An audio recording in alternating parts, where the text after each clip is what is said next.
All right, Stephanie Suska in for us with the latest on the traffic situation here in Palm Beach County, rolling through what has been an utterly chaotic day right now. If you can imagine, this was not the first time I-95 was shut down today. Around 9 this morning, deputies were called to a homicide. Let's go down to Boca Raton right now, and News Channel 5's Alyssa Hyman for more on this. Alyssa.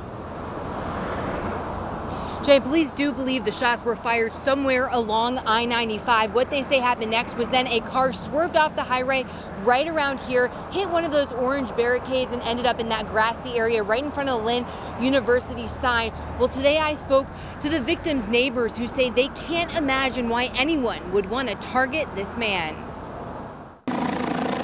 This was the scene over I-95 in Boca Raton early Wednesday morning as investigators canvassed the area, looking for shell casings and other evidence, trying to find out who shot and killed 29-year-old Edvin Milkovic as he was driving south on the interstate. Shortly after 4:30 this morning, FHP doing a construction detail on 95 South heard a crash. They responded to the crash scene. When they arrived, they found an individual in the car that was bleeding. All police would say is that they do believe he was in the car when he was shot and that the shots likely came from outside the vehicle. But what led up to the shooting and why, we still don't know. We don't know where he was shot. We believe he was shot on 95. We don't know by who at this point. We don't know where he was coming from. It's all part of the investigation. I just know he was a dear friend of mine. Really sweet neighbor. Always lend a hand to help. Mary Lou was one of Milkovic's neighbors in this Boca townhouse community. She said the 29-year-old went by Damien. He worked as a waiter and lived there with his family, all of them originally from Eastern Europe. He's a nice guy. He's the kind of guy that when the hurricane happened, he was there to help. He asked, "What can I do to help?"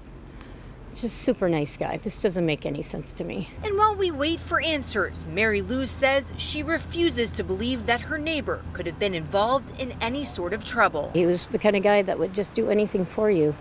I can't imagine this is anything but a random shooting.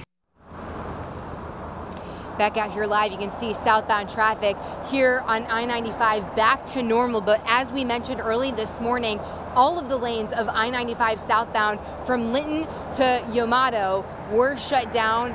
Obviously, that caused a lot of backup this morning during rush hour traffic. Reporting live in Boca, Alyssa Hyman, WPTV News Channel 5.